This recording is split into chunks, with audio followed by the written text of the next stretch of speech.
வணக்கம் நண்பர்களே.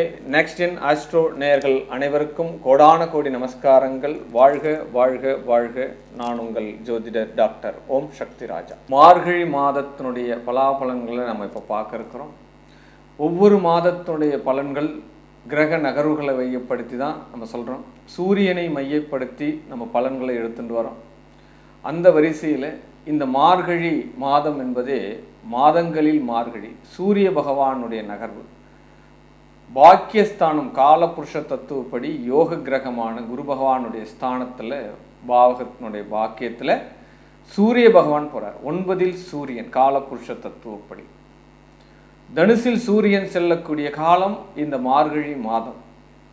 இந்த மார்கழி மாதமே ஒரு அற்புதமான ஆன்மீக வாழ்வை கொடுத்து கொண்டிருக்கக்கூடிய மாதமாக இருக்கும். ஏன்னா இந்த மார்கழி மாதத்தினுடைய பலாபலனே அதிகாலையில் எழுந்திருத்தல் அப்படின்னு தான் விசேஷம் சொல்லப்படுது. ஏன்னா எல்லா ஆலயங்களையுமே ஒரு 4:30 5 o'clockலாம் பார்த்தீங்கன்னா பஜனை பாட ஆரம்பிச்சிடும். ஆமாம், அட்லீஸ்ட்டு கோயிலில் ஏதாவது சவுண்ட் சர்வீஸ் மூலமா கோயிலினுடைய பஜனை பாடல்கள், பூஜை பாடல்கள், பக்தி பாடல்கள் எல்லாமே போட ஆரம்பிச்சிருவா. கிராமங்கள்லாம் என்ன பண்ணுவோம் அப்படின்னா வாத்தியங்கள்லாம் தாளெல்லாம் வச்சுட்டு தெருவுக்கு தெரு இந்த பஜனை பாடுவான். இந்த விஷயங்கள்லாம் நடக்குது. இன்னும் வந்தாலும் நடந்தா இருக்குது. ஒவ்வொரு கிராமத்துலேயும் முக்கியமான ஒரு கிராமத்தில் நடந்தா இருக்குது. இப்போ பெருமாளினுடைய புகழ்களை பாடக்கூடிய ஒரு மாதம் மார்கழி மாதம் அப்படின்னு சொல்லப்படுது.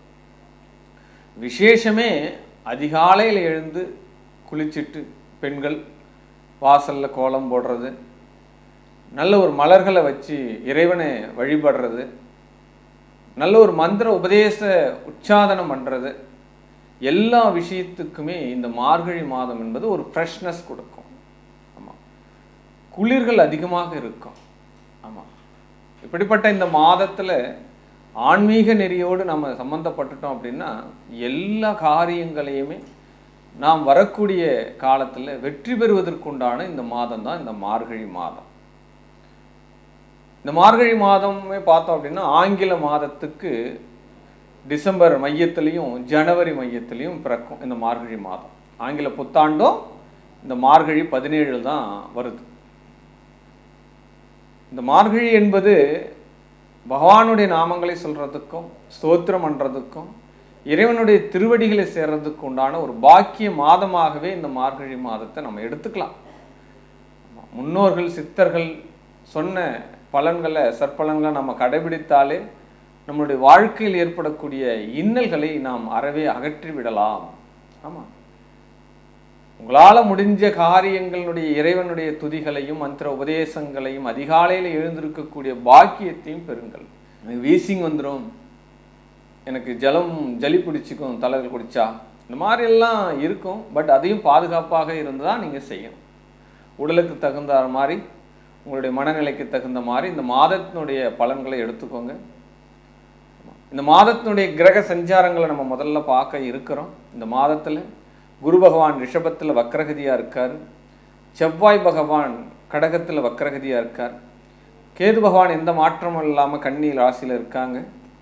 புதன் பகவான் விருச்சிகத்தில் இருக்கார். பட் புதனுடைய பெயர்ச்சி மார்கழி 20 எல்லாம் பார்த்தீங்கன்னா தனுசுக்கு சூரியனோடு புதன் சேர்றார். பட் சூரியன் தனுசில் இருக்கார். சுக்கிர பகவான் மகரத்தில் இருக்கார். பட் இருந்தாலும் மார்கழி மாதம் 14ஆம் தேதி மகரத்திலிருந்து கும்பத்துக்கு சுக்கிர பகவான் பயிற்சி ஆகிறார். அங்கே சனி சுக்கிரனுடைய சேர்க்கை உண்டாகிறது. ராகு பகவான் மீனத்தில் பயணிச்சுட்டு இருக்காங்க. இதுதான் இந்த மாதத்தினுடைய ஆரம்பத்தினுடைய கிரக பயிற்சி. மொத்தம் 29 நாட்கள் இந்த மார்கழி நாட்கள் இருக்கு. பட் இந்த மாதத்தினுடைய மார்கழி 14 சுக்கிரன் சனியினுடைய சேர்க்கை, மார்கழி 20 புதன் சூரியனுடைய நிபுணத்துவம் வாய்ந்த இந்த அறிவாற்றலோடு இருக்கக்கூடிய கிரகங்களான இந்த சூரியனுடைய புதனுடைய சேர்க்கை இந்த மாதத்தினுடைய 12 ராசிக்கும் எவ்வகையில் வெற்றி பெறப்போகிறது, 12 ராசியினர் எந்த வகையில் சாதனையாக்கி கொள்ளப் போகிறீர்கள் அப்படின்றதான் வாங்க 12 ராசிக்கும் உண்டான பலன்களை நம்ம பார்க்கலாம். ஆற்றல் மிகுந்த சிம்மராசி அன்பர்களே, எப்பொழுதுமே ஒரு ஜாதகத்தில் ஒரு கிரகம் தன்னுடைய ஸ்தானத்தை பார்க்குது, தன்னுடைய ராசியை பார்க்குது. அந்த ஸ்தான பல அதிபதியாகட்டும், அந்த ராசி அதிபதியாகட்டும், தன்னுடைய பாவகத்தை பார்ப்பால் கூடுதல் யோகம், அது இயற்கையாகவே அதிர்ஷ்டம் அப்படின்னு சொல்லப்படுது. சிம்ம ராசிக்கு உங்கள் ராசியாதிபதியான சூரிய பகவான் 5ஆம் இடத்தில் இருக்கார்.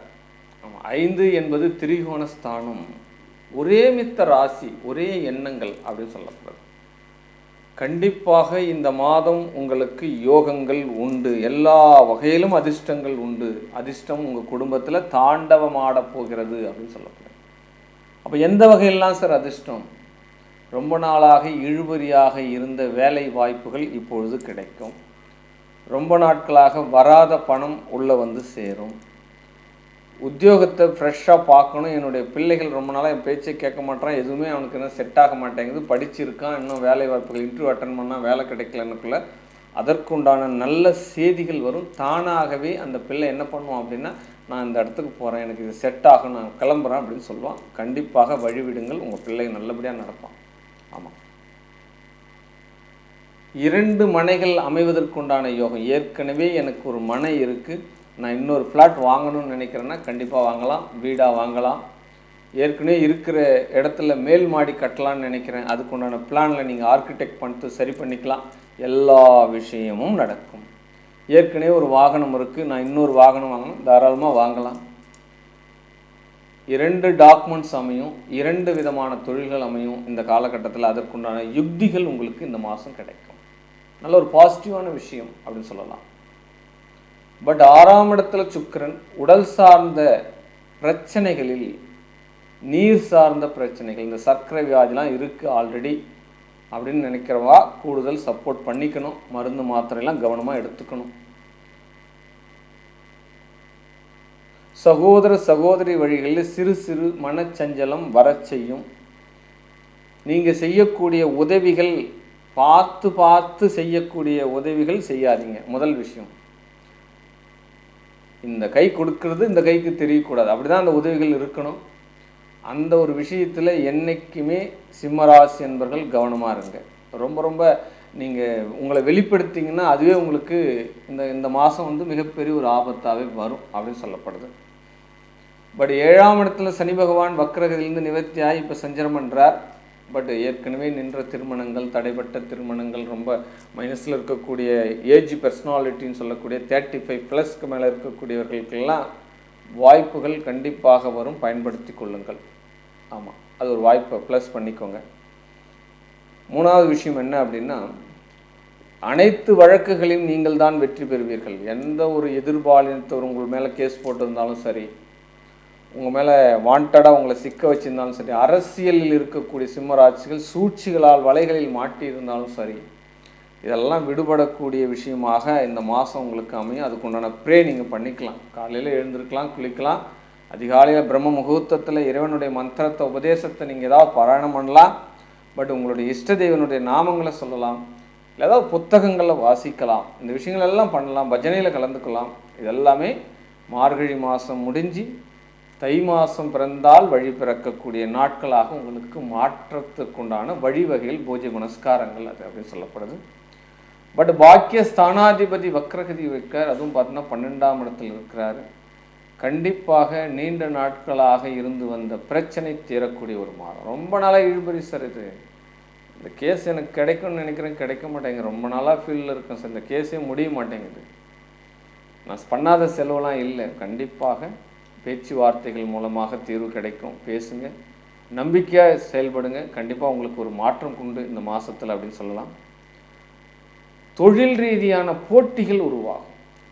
போன மாதம் தான் இந்த கடையை நான் வச்சு எனக்கு எதிர ஒருத்தன் இன்னொரு கடை, இதே கடை எனக்கு வச்சுட்டேன், என்னுடைய வியாபாரத்தை கெடுக்கிறேன், இந்த மாதிரிலாம் இருந்தால் என்ன பண்ணுறது? போட்டிகள் நிலவும். ஆரோக்கியமான போட்டியா அப்படின்னு பார்த்தோம் அப்படின்னா அது ஆரோக்கியமான போட்டியாக இருக்காது. முதுகில் குற்றக்கூடிய எதிரிகள் யார் என்று இந்த மாதம் உங்களுக்கு தெரிய போகிறது அப்படின்னு சொல்லலாம். ஆமாம், ஏதோ ஒரு இடத்துல நம்மளுக்கு வரக்கூடிய பெரிய ஃபண்டை ஒரு முக்கியமான ஒரு ஒரு சைன் பண்ணால் சரியாயிடும் சார், ஒரு ஒரு பாயிண்ட் ஆஃப் வியூவில் நிற்கக்கூடிய ஒரு விஷயம், இந்த வேகத்தடை என்னன்னு எனக்கு தெரியலன்ற மாதிரி ஒரு குழப்ப நிலை அது சரியாகக்கூடிய ஒரு மாதமாக இந்த மாதம் இருக்கும் அப்படின்னு சொல்லப்படுது. கணவன் மனைவிகளுக்கிடையே விட்டு கொடுத்து போவது எப்பொழுதுமே சிம்ம ராசிக்கும் கடகராசிக்கும் நான் சொல்லக்கூடிய விதிகள். நம்ம விட்டு கொடுத்து போயிடணும். யாரோ ஒருத்தவ கடகத்துக்கோ சிம்மத்துக்கோ 7ஆம் இடம் என்பது சற்று சங்கடத்தை தான் தரும். அதில் வந்து அனலைஸ் ஆகிடணும். கொஞ்சம் ஏத்தமாக பேசுனாங்கன்னா நீங்கள் சவுண்ட் கம்மி பண்ணிக்கணும். நீங்கள் பேசும்போது அவங்க கம்மி பண்ணி, இதெல்லாம் கணவன் மனைவிக்குள்ள தந்திரம். நீங்கள் அதை பிரயோகம் பண்ணிக்கோங்க. ஷேர் பிஸ்னஸ் பண்ணுறவங்க, கூட்டு தொழில் பண்ணுறவங்க, இவங்கெல்லாம் வந்து கணக்கு வழக்குகளை சரிவர வைத்து கொள்ள வேண்டும். அப்படி தான் எப்பவுமே என்னுடைய கைட்னஸ் தான். பிஸ்னஸ் பண்ணுறோம், இன்னொரு நண்பரோடு சேர்ந்து பண்ணுறோன்னா தாராளமாக பண்ணுங்கள், தைரியமாக பண்ணுங்கள். ஆனால் அந்த கணக்கு வழக்குகள் சிங்கிள் டிப்ஸில் வச்சுக்கோங்க. உட்காந்து பேசுங்க, குழுமமாக இருந்து செயல்படுவாங்க. ஒருத்தருக்கு தெரியாமல் ஒருத்தர் பண்ணக்கூடாது. ஏன்னா பிஸ்னஸ் பண்ண வரவாலே பார்த்தோம்னா உங்கள் பிஸ்னஸை எடுத்துக்கும். அதுதான் அந்த சிம்மராசிக்கு நடக்கும். அதில் கொஞ்சம் கவனமாக இருக்கணும் அப்படின்றதான் என்னுடைய கைட்னஸ். இந்த லாபங்கள் எங்கோ தடுக்கப்படுகிறது. இந்த குரு வக்ரகதியானவொடனே அந்த லாபங்கள் உங்களுக்கு கிடைக்கும் அப்படின்னு சொல்லப்படுது. 2வது திருமண வாய்ப்புகள் உங்களுக்கு கிடைக்கும் அப்படின்னு சொல்லணும். ஆமாம், ஏன்னா இந்த சிம்ம ராசிக்கு 11ஆம் அதிபதி 4ஆம் இடத்துலையும் பஞ்சமஸ்தானத்துலையும் பயணிக்கிறார். அதனால் நல்ல ஒரு பிராப்தம் உண்டு. நீங்கள் தாராளமாக அதுக்குண்டான முயற்சி செஞ்சிங்கன்னா சரி பண்ணிக்கலாம். இந்த சிம்ம ராசியினர் மேலும் இந்த மாதத்தை நீங்கள் பெரிய பிராப்தத்தை எடுத்துக்கணும் அப்படின்னா, ஆச்சாரியனுக்கோ ஒரு அந்தணனுக்கோ ஏதாவது ஒரு தான தர்மம் பண்ணுங்க. அவங்களுக்கு ஏதாவது ட்ரெஸ் வாங்கி கொடுங்க, அவங்களுக்கு ஒரு வேளை மளிகை ஜாமான் வாங்கி கொடுங்க. மிகப்பெரிய ஒரு மாற்றம் இந்த மாதத்தில் உங்களுக்கு கிடைக்க போகிறது. வாழ்க வாழ்க வாழ்க.